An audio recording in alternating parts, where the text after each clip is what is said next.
안녕하세요. 오늘은 교회의 격동의 시기였던 16세기 종교개혁 이후 17, 18세기 교회사의 중요한 경건주의와 모라비안 공동체에 대해서 나누겠습니다. 16세기 종교개혁 이후 구교였던 가톨릭 교회와 신교, 개신교 사이에는 100년 가까이 전쟁이 있었습니다. 유럽은 종교로 인해 전쟁터가 되었습니다. 종교적 개혁으로 시작되었지만 점점 경제적, 정치적 이권 싸움으로 번졌습니다.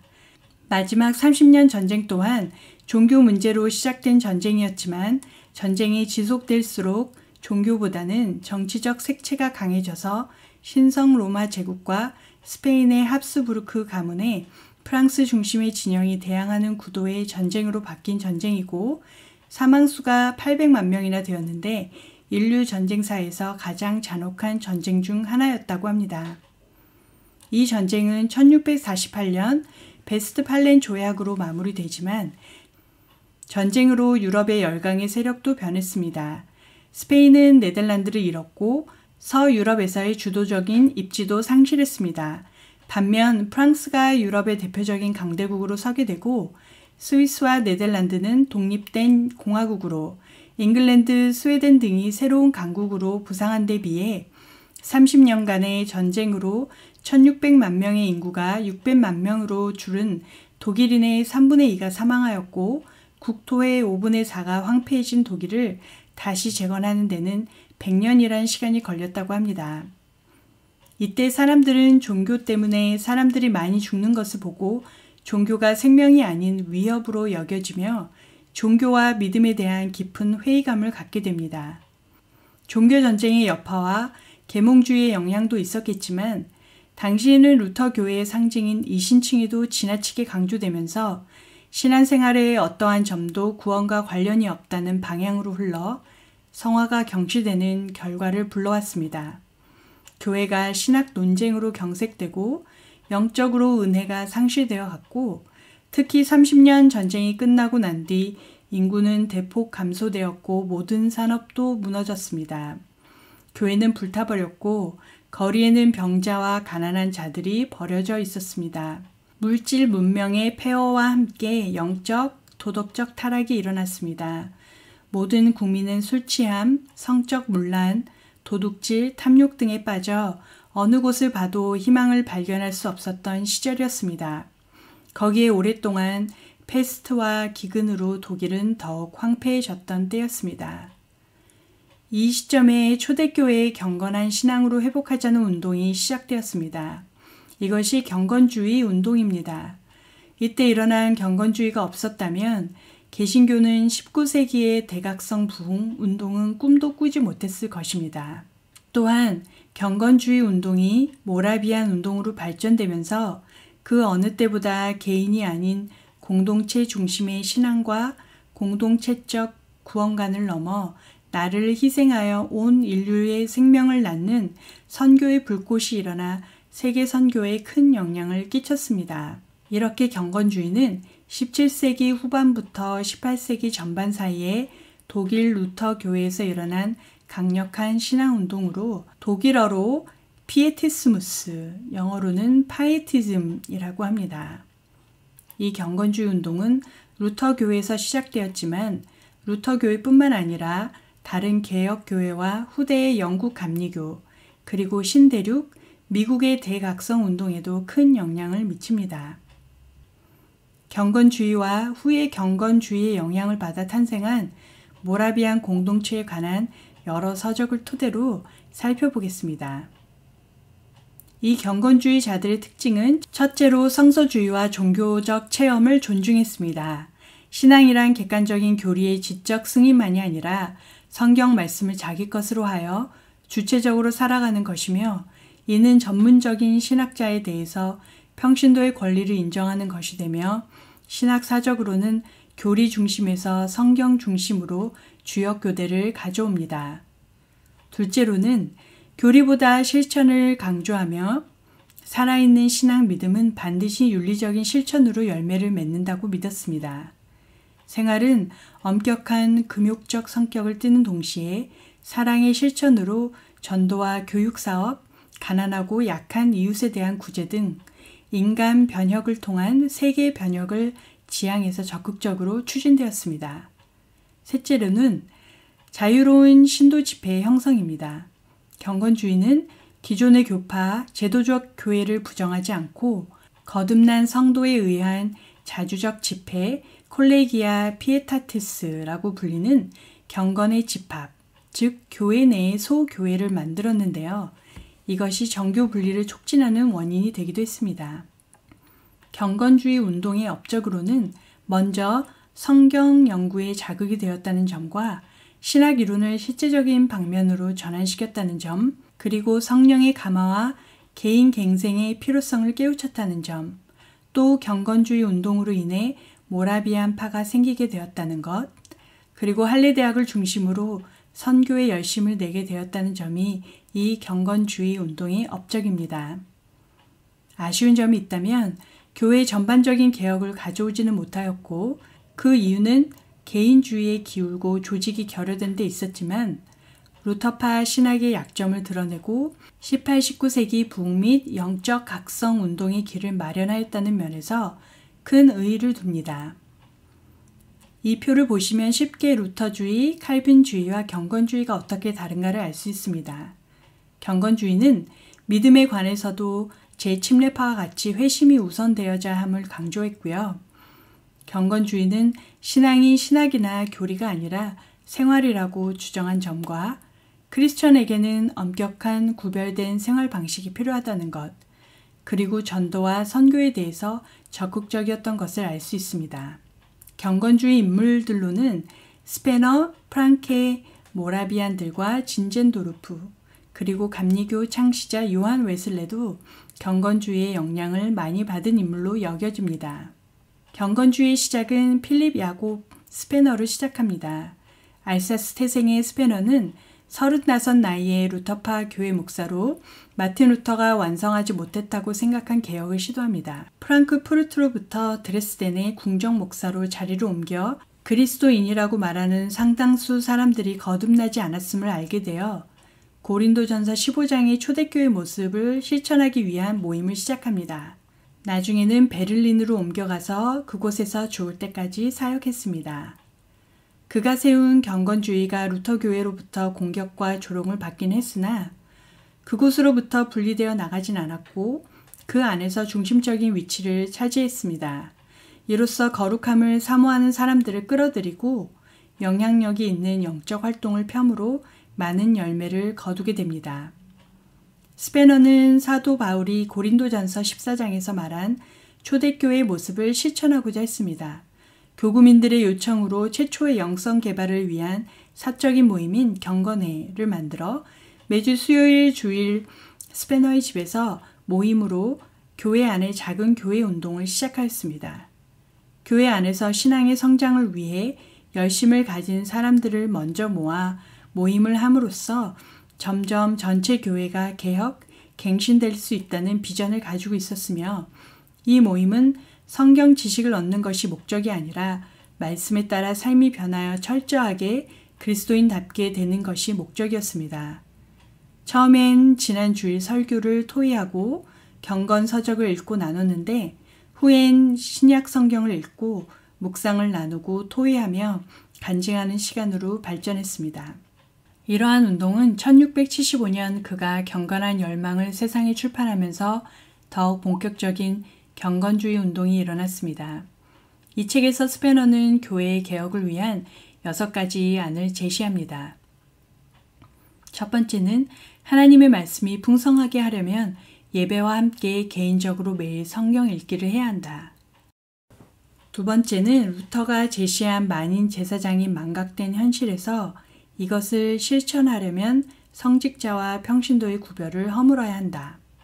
세 번째는 지식이 아니라 실천을 하자. 네 번째론 루터교 내부의 신학 논쟁을 중지해야 한다.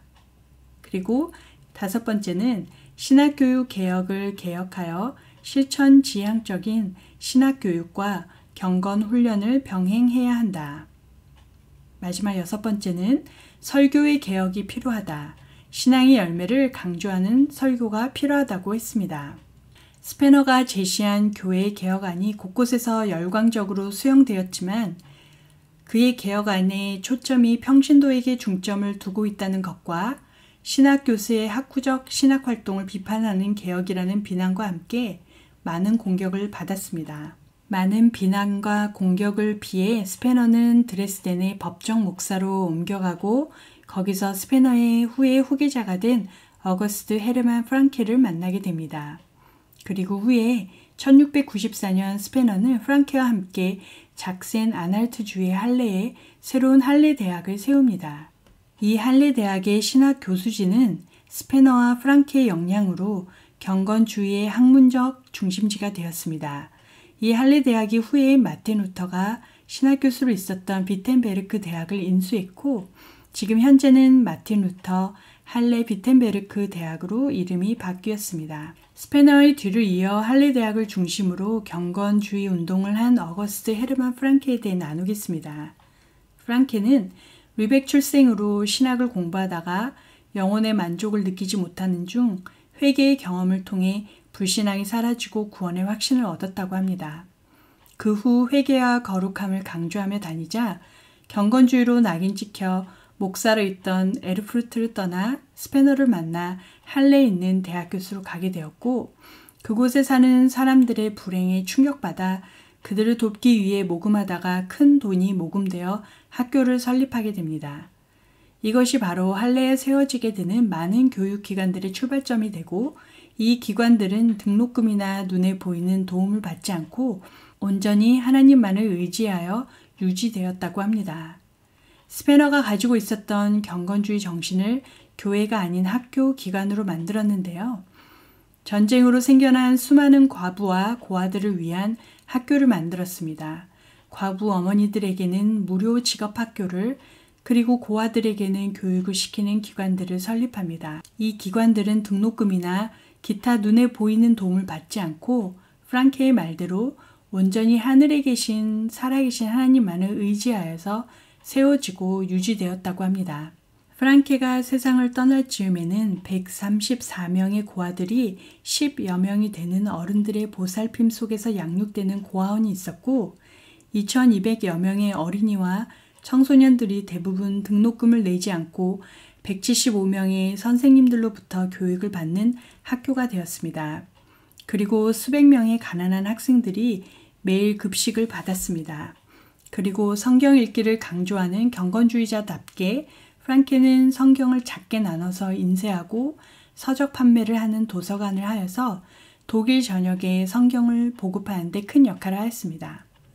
후에 5만 번 기도 응답 받은 조지 뮬러는 독일에서 태어나 이 할레 대학교에서 재학 중에 회심하였고 그 후에 영국에서 고아원을 설립했습니다.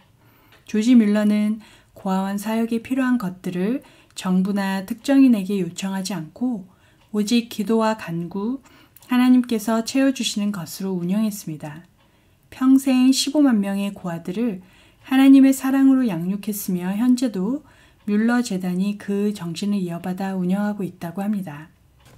그리고 이 할레 대학에선 선교사를 파송하게 됩니다. 경건주의자였던 덴마크 왕 프레드릭 4세의 요청으로 프랑케는 1707년 할레 대학교의 학생 2명을 추천해서 선교회를 만들고 인도에 선교사로 파송합니다. 그리고 그린랜드와 랍랜드에 선교사들 훈련소를 설립해서 17세기까지 해외 선교를 하지 않았던 개신교가 할레 대학을 중심으로 많은 젊은이들이 해외 선교 지망생이 되어 18세기부터 20세기 세계 선교에 수만 명의 선교사들로 파송되었다고 합니다.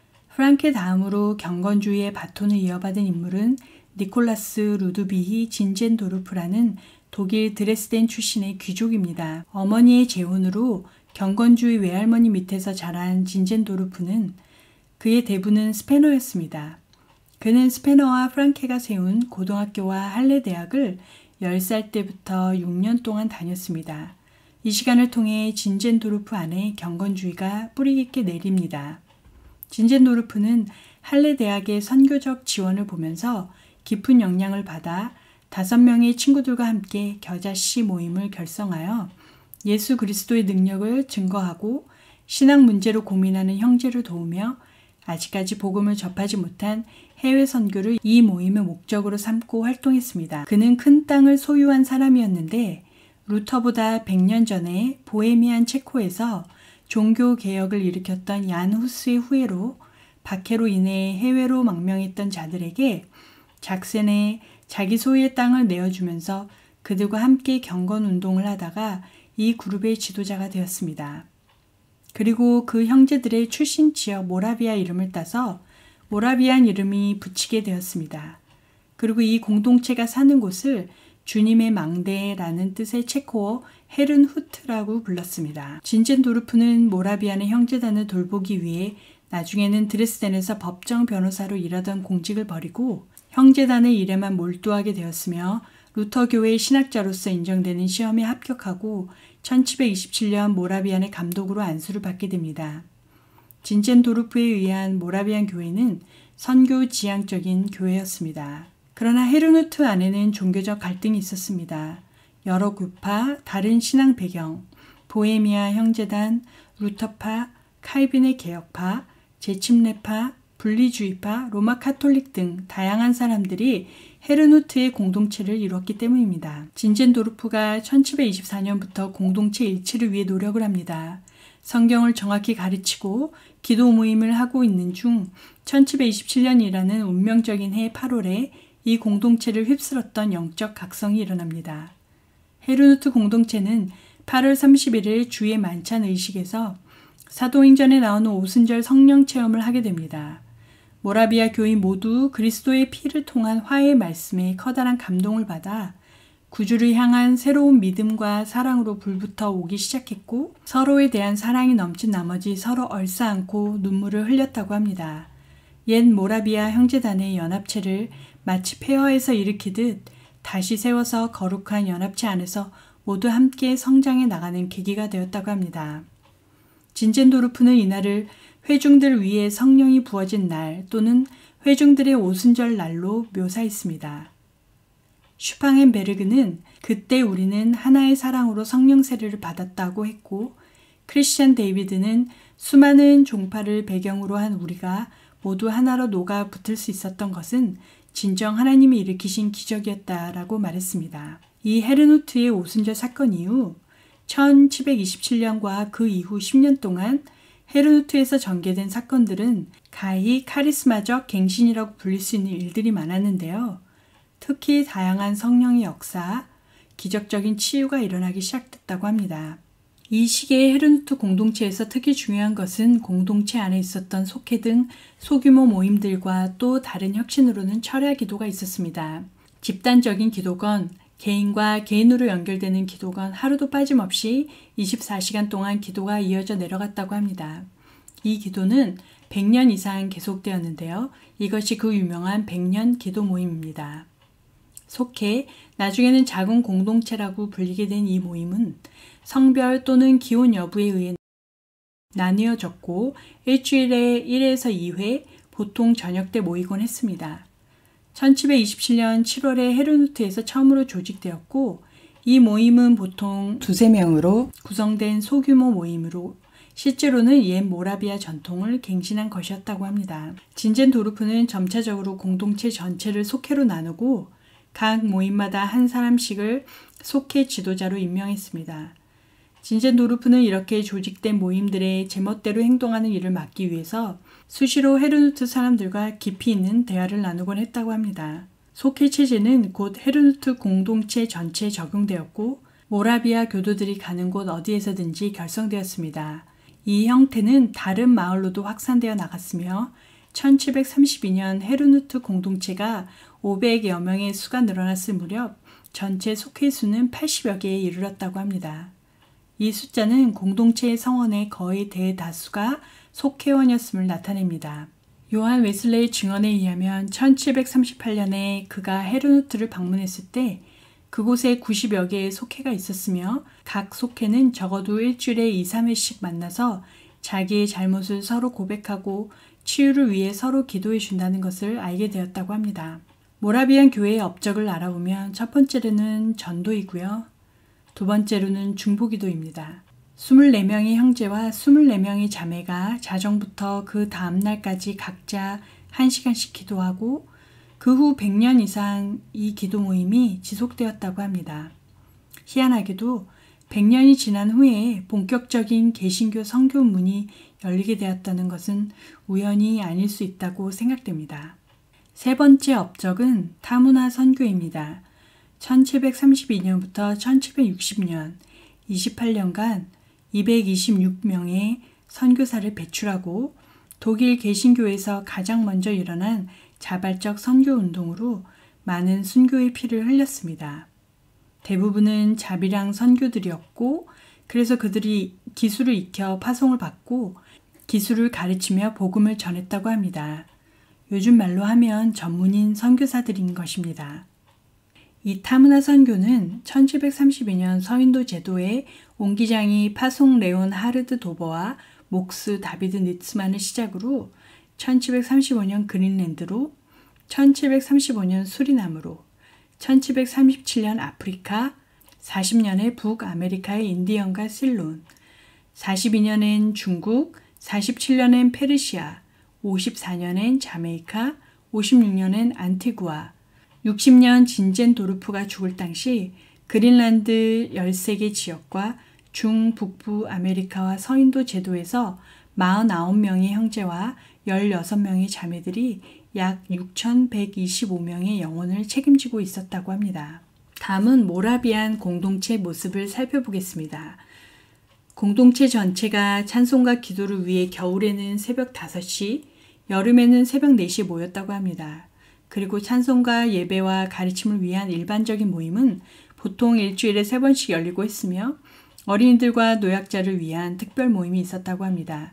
주일에는 여러 차례 예배가 새벽 5시부터 밤 9시까지 열렸다고 합니다. 진젠도르프는 헤르후트에 있을 때면 언제나 토요일 때 사람들과 상담하는 일에 4시간 정도를 할애했는데요. 또한 공동체의 모든 구성원들이 적어도 2주일에 한 번은 신방을 받을 수 있는 체계를 수립해 놓았다고 합니다. 농장 일이건 선교 활동이건 헤르후트에서 행해지는 모든 일들은 어린 양을 섬기는 일로 간주되었다고 합니다. 진젠도르프는 형제들이 자기 자신의 이익을 구하지 아니하고 교회 전체의 유익을 위해서 어느 곳에건 참된 공동체 정신으로 일하는 것이 매우 중요하다. 수백 명의 형제들의 가난과 고통의 와중에 있는 세계 곳곳에서 땀을 흘리고 있는 이때에 우리 자신의 안위만을 도모하는 것은 예수님의 십자가를 모독하는 행위일 것이다 라고 했습니다. 그들은 여러 가지 사업을 벌였는데요. 그것들은 모두 중재위원회의 엄격한 규제를 받았다고 합니다. 독신 형제들의 양털실 제조업은 매우 번창하였고 독신 자매들이 짠 천과 섬세한 자수품들은 유럽 왕실에까지 유명하게 되었다고 합니다. 더닝거 회사는 국제적인 명성을 얻었고 농장과 제과점은 모범적으로 운영되었으며 이 모든 이익금은 공동기금인 예수의 금고에 넣어졌다고 합니다. 모라비안 교회의 교회관에 대해서 알아보겠습니다. 이것은 진젠도르프의 교회관과 일치하는데요. 진젠도르프에게 교회는 성령 안에 있는 하나님의 회중이자 상처받은 양들의 작은 무리였습니다. 스페너와 프랑케와 마찬가지로 진젠도르프 역시 정통 루터교의 교리를 받아들이면서도 그 제도적인 측면보다는 살아있는 유기체적 본질을 강조했습니다. 거룩한 그리스도 교회가 항상 존재해 왔었는가? 그렇다면 교회는 예수의 고난에 대한 교리를 늘 실천해 왔어야 했고 언제나 예수 그리스도께서 우리의 죄와 영혼을 위해 걸머지셨던 굴레와 채찍이 동참할 각오가 되어 있어야만 했다. 진젠도르프 교회론 가운데 가장 특색 있고 주목할 만한 특징은 교회가 세밀하게 짜여진 공동체라는 강조와 결합시킨 방식이었습니다. 이 점에 있어서 그의 교회론은 재침례파 또는 급진적 개신교의 전통과 유사점을 나타내고 있는데요. 그는 심지어 잘못된 종파들 가운데서도 그리고 가장 어두운 시대에 있어서조차도 하나님의 백성들로 이루어진 눈에 보이지 않는 교회가 모든 나라에 존재한다고 보았습니다. 이번에는 모라비안과 요한 찰스 웨슬레가 어떻게 만났는지 요한 웨슬레의 일기로 사건들을 알아보겠습니다. 1736년 요한 웨슬레와 그의 동생 찰스 웨슬레는 미국 조지아로 가는 배 안에서 모라비안을 만났습니다. 요한 웨슬레는 선교사로 파송되어 가는 길이었고 찰스 웨슬레는 조지아에서 이미 사역을 하고 있었습니다. 모라비안들도 헤르누트에서 미국의 인디언들에게 복음을 전하기 위해 파송된 자들이었습니다. 폭풍 속에서 믿음이 없어 죽음의 공포를 느끼는 자신의 모습에 반해 다른 사람들을 성실껏 도우고 폭풍 속에서도 요동치 않고 조용히 찬양을 하는 모라비안들에게 깊은 감동을 받았습니다. 요한 웨슬레의 일기를 나누겠습니다. 1736년 1월 25일 주일 정오쯤 되어서 우리가 세 번째 맞는 폭풍이 시작되었고 4시가 되자 폭풍은 전보다 더 맹렬하였다. 7시에 나는 독일 사람들을 찾아갔다. 그들은 겸손한 마음으로 다른 여객들을 위하여 봉사하는 일을 계속하여 그들의 침착함을 입증하였다. 그러나 어떤 영국 사람도 그런 일을 감히 하려고 들지 않았다. 그들은 다만 그런 일이 그들의 자랑스러운 마음에 유익하다든가 그들의 구세주께서 그들을 위하여 더 많은 은총을 베푸셨다는 말을 하면서 어떤 보수도 바라지 않고 받으려고 하지도 않으면서 봉사를 계속하였다. 그리고 날마다 일이 있을 때마다 그들의 온유한 마음을 보여주셨는데 어떤 상처를 받아도 그 마음은 변하지 않았다. 그들이 만일 떠밀리거나 얻어맞거나 내동댕이 쳐져도 그들은 다시 일어나서 계속하였다. 그러나 그들의 입에서 불평이라고는 찾아볼 수가 없었다. 예배가 시작되면서 시편이 한참 낭송되고 있는데 파도가 덮쳐서 큰 돛대가 산산조각이 나고 배를 뒤덮어 갑판과 갑판 사이에 쏟아져 내렸다. 마치 큰 바다 깊은 물이 우리를 다 삼켜버릴 것 같았다. 영국 사람 사이에서는 귀를 찢을 듯한 비명이 터져나왔다. 그러나 독일 사람들은 조용히 계속하여 시편을 낭송하였다. 나는 후에 그들 중 한 사람에게 물었습니다.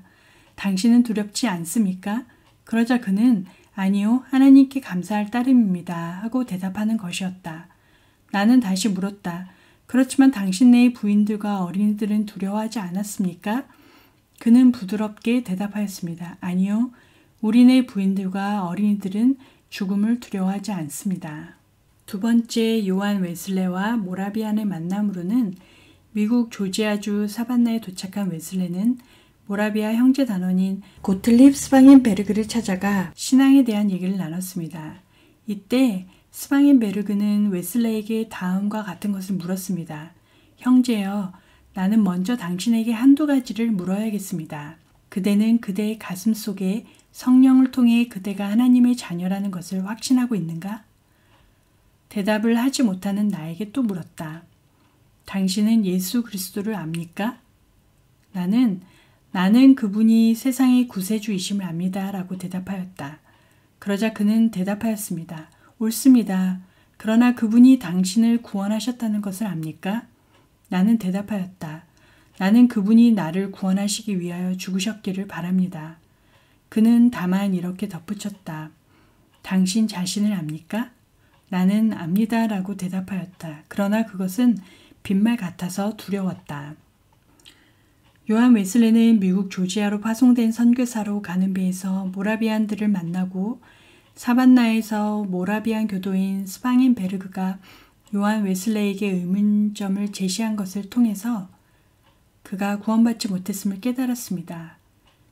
요한 웨슬레는 목사의 아들, 좋은 교육, 영국 국교회의 신부, 옥스포드 대학 홀리클럽에서 젊은 대학생들에게 성경도 가르치고 기도도 인도하며 경건한 지도자로서 10년간을 헌신했지만 구원받지 못한 웨슬레는 각종 종교 프로그램에 익숙한 종교인에 지나지 않았음을 깨달았습니다. 설상가상으로 실패한 미국 사역으로 인해 다시 영국으로 돌아와 그는 모라비안 피터 빌레를 찾아갔고 빌레의 자문에 의해 완전한 구원의 확신이 이를 때까지 설교하는 일을 중단하고 빌러가 조직한 페터 레인 회의의 창설 회원으로 참여했습니다. 1738년 올더스 게이트가 모라비안 기도 모임에서 요한 웨슬레는 철저한 회심을 경험했습니다. 웨슬레는 독일 헤르누트의 모라비안 형제단을 방문해서 진젠도르프와 교제를 가진 후 영국으로 돌아온 다음 날 1738년 9월 17일 주일에 구원의 기쁜 소식을 전하고 죄인들에게 회개할 것을 외치기 시작하며 감리교의 부흥운동이 시작되었습니다.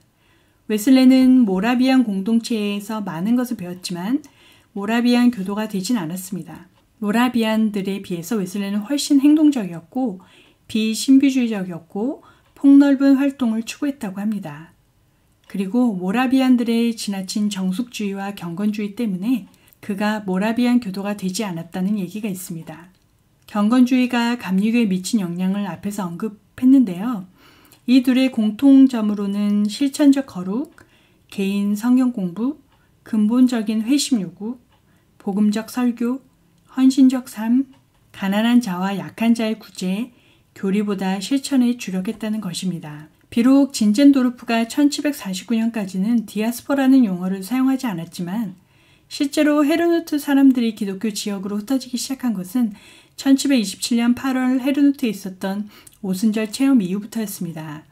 모라비아 교인들은 가능한 곳이면 어디든 기도와 친교를 위한 그리스도인들의 디아스포라 신도회를 조직하곤 했습니다. 디아스포라 신도회의 구성원들은 여전히 자신이 속해 있던 교파에 그대로 속해 있으면서 모라비아 형제들과 친밀한 교제를 나누고 모라비아 문서와 찬송을 함께하곤 했습니다. 앞에서 언급한 웨슬레 형제가 2년 동안 참여했던 영국 런던의 모라비안 공동체 페털레인 신도회가 좋은 example입니다. 스페너의 경건한 모임과 모라비안의 디아스포라 신도회의 공통점은 교리적 논쟁으로부터 자유로운 친교와 상호 교화였고 주요 차이점은 모라비아류의 초교파적 입장이었습니다. 모라비아 교도인들은 디아스포라들이 여러 교파들 속에 결성한 모임 및 신도의 조직망을 통해서 기독교 세계의 생기와 일치를 바람을 넣었다고 하는데요. 전하는 바에 의하면 1745년경에는 159개의 신도회가 조직되었다고 합니다. 이들 중 루터교는 88개고 개혁교회는 38개, 모라비아 교파가 30개, 기타가 3개입니다. 베드로전서 1장 1절을 바탕으로 한 모라비아 디아스포라 개념은 모라비아 교도들이 기독교 세계 전역의 일치와 갱신의 대리인으로 퍼져 있음을 말하는 것이었고 순례 회중은 모라비아 교도들 간의 의사소통과 여행의 중추 역할을 했던 소규모 이동 공동체를 의미했습니다. 1735년 진젠도르프의 추방으로부터 싹 터나와 1743년 처음으로 조직되었던 순례회중은 본질적으로 선교 단위, 거대한 복음주의 운동과 초교파적 증거 운동을 위해 양육, 조직, 파송하는 역할을 했었습니다. 그것은 공동의 재정으로 이루어진 공동체였으나 대부분의 비용을 진젠도르프가 충당하였고 다른 사람들의 기부나 차용으로 일부 보충되기도 하였다고 합니다. 기독교 선교를 얘기할 때 꼭 모라비안들을 얘기하는데요. 이들에게 어떠한 선교 특징과 선교 원리가 있었는지 지금부터 알아보겠습니다. 1732년 데이비드 니치만과 레오나르도 도버는 첫 모라비안 선교사가 되어 세인트 토마스 섬에 파송되었습니다. 특별히 당시의 모라비안들이 세상 속에서 어떤 것들을 세속적이라 여겼는지 모르지만 그들은 세속적인 직업을 가지고 자기의 생활비와 사역비를 조달했고 다른 선교사들 역시 그들의 예를 따랐다고 알려져 있습니다. 모라비안들은 자비랑 선교를 규정으로 삼아 당연시했고요. 이것은 또 다른 사역의 시작이라기보다 이제까지 국내에서 해오던 사역의 연장일 뿐이었습니다. 계절별로 쉬는 헤르누트의 비고용 형제들은 진젠도르프의 권고를 따라 2사람씩 짝지어 나가서 복음을 증거했고 간 그곳에서는 직접 생활비를 벌었다고 합니다. 헤르누트에는 특히 기능공들이 많이 있었는데요. 1747년에는 24명의 재화공들이 있었다고 합니다. 이는 공동체 중 35명당 1명꼴이었는데 이러한 기능공의 과잉 상태는 선교사 선발을 위한 예비 선교사 모임을 만들게 하였고 계속해서 자비랑 선교를 확산하는 동기가 되었다고 합니다. 진젠도르프는 형제단이 국내 교회에서 헌금을 모금하여 선교사들을 후원할 수 있었다 해도 그것을 허락하지 않았을 것이라고 합니다. 그는 헌금 모금 방식의 사역보다는 선교사들 스스로가 생계 해결을 위해 일을 함으로써 현지인들에게 노동의 존엄성을 가르치기 원했던 것입니다. 진젠도르프 백작 자신이 지치지 않는 노동자였으며 사도 바울이 말한 것처럼 기독교인들은 일을 해서 다른 사람들의 짐이 되기보다 오히려 필요를 채워주는 자들이 되어야 한다는 사실을 믿었습니다. 그래서 모라비안 기독교인의 삶에는 근면, 절약, 정확, 세심한 배려라는 가치관이 본질적으로 자리 잡고 있었는데요. 이 가치관들은 경제적인 성공을 위해 유용한 자질들이었습니다. 진젠도르프는 상업에 대해서는 부정적인 선입견을 가졌을지라도 기독교인의 삶에 대해서는 영적으로 치우친 극단적 사고를 가지지 않았습니다. 진젠도르프는 자신의 모든 부를 형제단을 섬기는 일에 바쳤습니다. 하지만 백작은 원칙적으로 모금은 반대했고 그는 무슨 선물이든지 자발적으로 드려진 것에 대해서는 기꺼이 받아들였지만 공식적으로 기부금을 모금하는 것과 원조를 호소하는 것을 싫어했습니다. 그가 이런 입장을 취한 주된 이유는 성경적 선교 관점에서 볼 때 옳지 않다고 생각했기 때문입니다. 그는 교회가 갖고 있는 순수하지 못한 모금 방식과 후원을 극도로 싫어했기에 같은 방법을 취함으로 형제단의 명예가 손상되는 것을 피하고 싶어 했다고 합니다. 모라비안들의 영원한 표 어린 양을 위한 영혼 구원을 위해 기능공들을 첫 선교사로 파송한 후 반세기 동안 형제단 소속 선교사들은 노동을 위해 자활해야 했고 그들은 또한 공동생활 집을 마련해야 했습니다. 첫 기능공 선교사 파송 후 1세기가 훨씬 넘은 1840년에 모라비안 선교사들은 다음과 같은 지시를 받았습니다. 선교사는 자신의 선교 사역에 합당한 삶을 살아야 하며 돈을 벌거나 저축하는 모든 일에 기쁨을 갖고 임해야 한다. 동시에 저축하고 벌어들인 모든 이유는 선교지의 끝없는 필요를 공급하는 일반 선교 헌금에 충당되어야 한다는 사실을 염두에 두어야 한다. 그러나 선교사가 현지에서 돈을 버는 것이 어려운 상황일 때는 파송한 교회에 필수품의 목록을 보낼 수 있었습니다. 그리고 그것이 승인되면 물품이 사역지로 보내졌습니다. 아이들과 과부들에게는 필수품이 조달되었습니다. 진젠도르프와 모라비안들은 스스로를 그리스도의 군사로 여겼습니다. 그리고 오직 예수 그리스도를 위해서 이익을 모색했습니다. 진젠도르프는 그리스도의 군사는 음식, 물, 잠, 필수품, 명예, 시간, 정력 등 모든 것을 희생한다. 그럼으로써 그들은 단지 맡겨지는 일들을 수행할 따름이라고 강조하며 모라비안들을 훈련시켜 나갔습니다. 진젠도르프는 자기 중심적인 세상 사람들과 그리스도 중심적인 군사를 대조하면서 군사는 자신의 유익을 구하지 않고 세상에 보이는 모든 것들, 심지어 아주 작은 것이라 해도 그것이 주님을 위해서라면 유익이 되도록 바꿀 수 있는 자들이다. 이러한 원리가 그들로 하여금 직업을 통해 사역을 할 수 있도록 이끌어 주었습니다.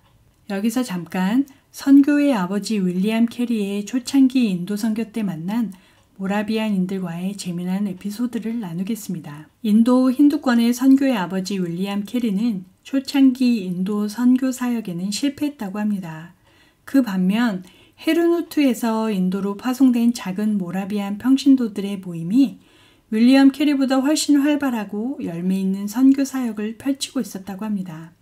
그래서 윌리엄 캐리가 모라비안 공동체에 가서 그들과 며칠 지내면서 그들의 생활을 관찰했는데 그들의 형제들 간의 공동기도, 공동식사, 나눔, 사귐 가운데 하나님의 임재하심과 조용한 기쁨을 누리는 공동체임을 알게 되었습니다. 살펴보니 모라비안인들은 선교 사역 이전에 공동체의 삶을 통해 복음 전파의 접촉점을 만들어 힌두교를 믿는 현지 주인들도 초대되어 모라비안의 공동체에 잠시 머물면서 그들의 다름을 느끼고 기독교에 이끌리게 되었다고 합니다. 모라비안 공동체에서 돌아온 캐리는 선교비를 모아 자신의 집에 공동체 집을 증축하여 1800년 인도의 세람포레에서 모라비안과 같은 작은 공동체를 시작하였는데 그 후로 캐리의 선교 사역은 점점 활발하게 전개되기 시작했다고 합니다. 그래서 윌리엄 캐리는 공동체의 삶을 통한 선교는 가장 바람직한 선교 방식이다라고 말했다고 합니다.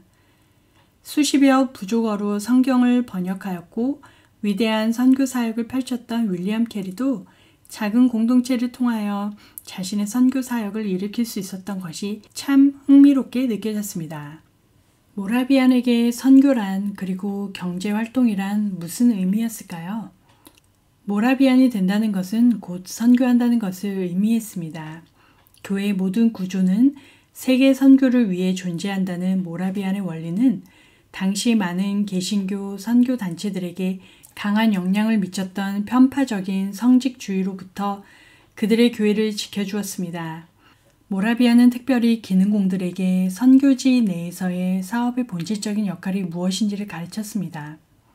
초기 모라비안 선교사들은 뱃삭 대신에 배에서 노동을 했고 사역지에 있을 때는 공동체 안에서 다른 모라비안 선교사들과 함께 모든 것을 공유하며 살아야 했는데요. 이는 예루살렘 초대교회의 방식이었습니다.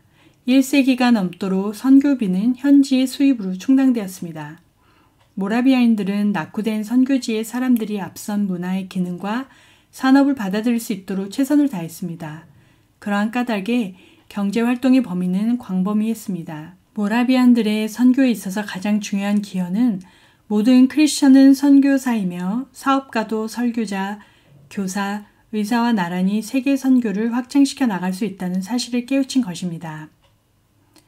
모라비안들은 선교 전략상 농업보다 기술을 택했습니다. 기술은 선교 사역을 위한 이동이 용이했기 때문입니다. 모라비안들의 선교와 경제활동 사이에는 언제나 긴장이 있었습니다. 19세기 모라비안의 한 선교 대표는 모라비안의 종교적인 원리들은 사업과 선교 사역을 하나로 본다고 주장했습니다. 그는 어떤 특정한 활동이 다른 것보다 더 기독교적이라고 여기는 가치관을 비난했습니다. 모라비안에게 있어 기독교의 힘은 삶의 전 영역을 채워야 하는 것이고 사업과 선교는 대치되어서는 안 되는 것이기 때문입니다. 그러한 선상에서 모라비안 선교사들의 사역 목적은 기독교인 개개인의 삶의 모든 영역에서 거룩하게 살도록 인도하는 것이었습니다. 그러므로 그들에게 있어 사업가이면서 동시에 선교사 사역자인 것은 너무도 당연한 일이었습니다. 그러므로 두 영역이 조화를 이루는 일이 무척 어려운 것임을 알고 있었습니다. 그러나 그들은 그 두 기둥 사이의 연결을 끊어버리는 방법으로 긴장 관계를 해결하지 않고 오히려 그들의 성숙함은 그 긴장과 함께 살아가려는 의지로 나타났습니다. 이러한 일련의 사건들을 통해서 모라비안들은 선교와 경제를 분리하지 않되 그 둘을 구별할 수 있어야 한다는 세계 선교에 대한 올바른 관점을 확신하게 되었습니다.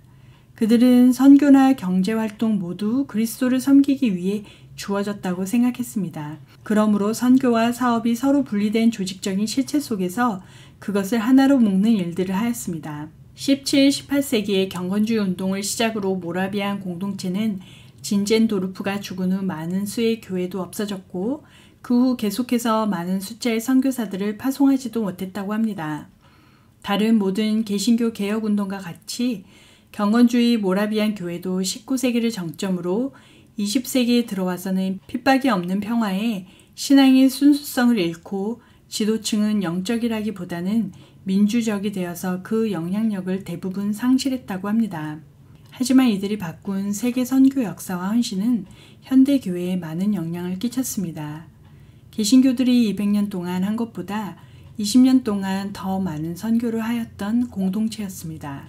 이 같은 탁월한 선교 사역을 성취한 모라비안의 특징은 단순하며 소박하고 성령을 따라 경건한 삶을 영위하며 신약 성경의 가르침과 모범을 따르려고 노력한 데 있습니다. 그리고 그들은 형제애를 강조하며 기도에 전심으로 애썼습니다.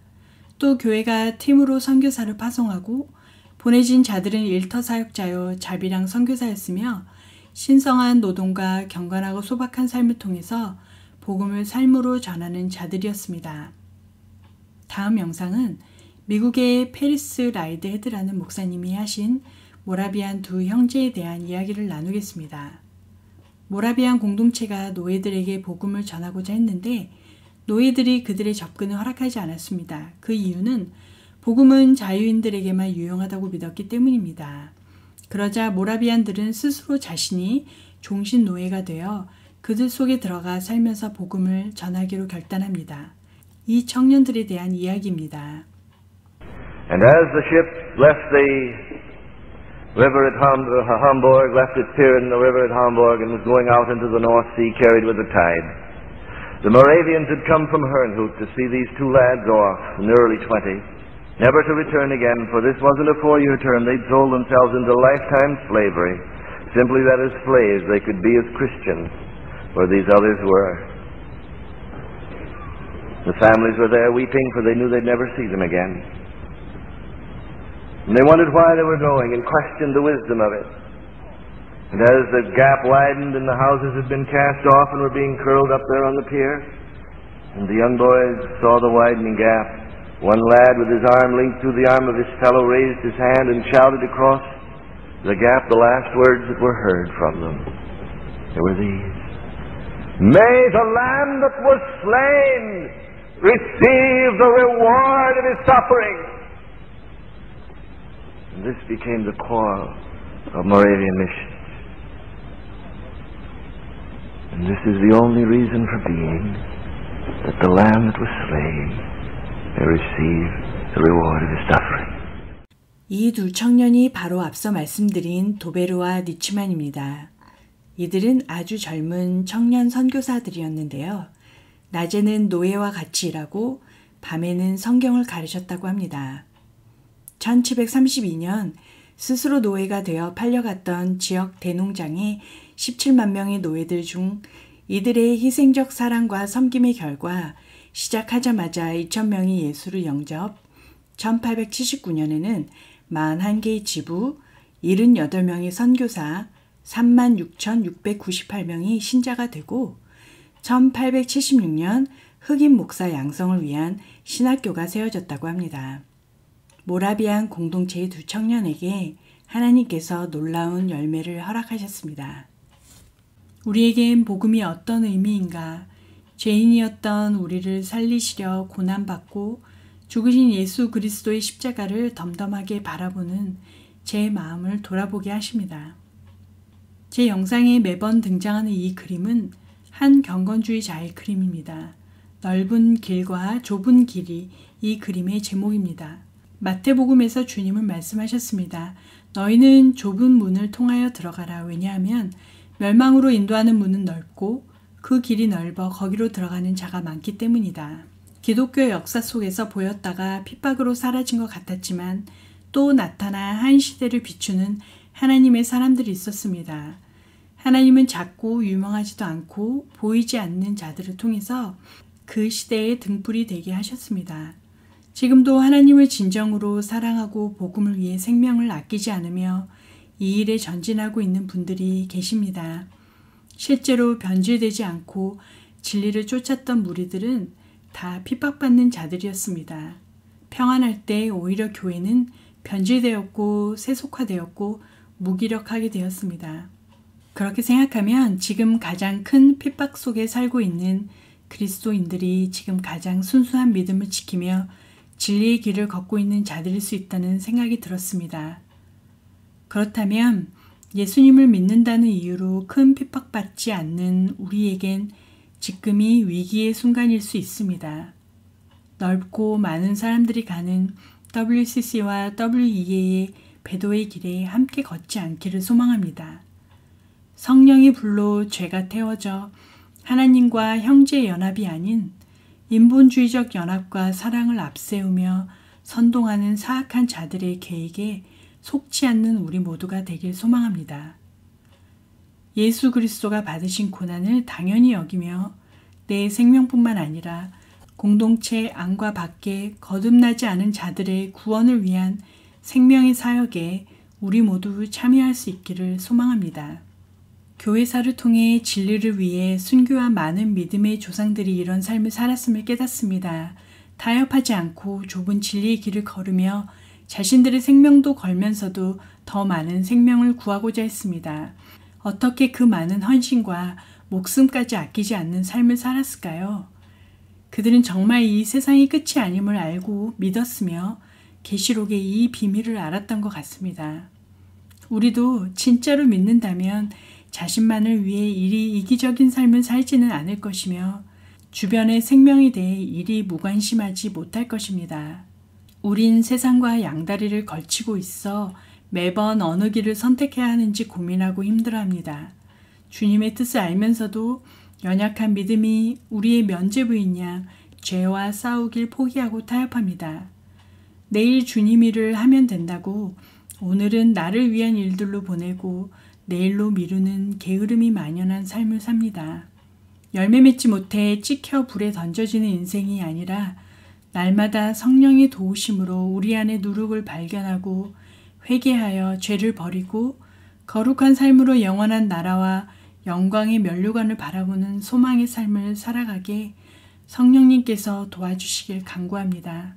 모라비안들처럼 어떤 상황에서도 생명을 나누는 것이 우리의 기쁨이요, 자랑이요, 소망이 되길 간절히 바라며 오늘 영상을 마치겠습니다.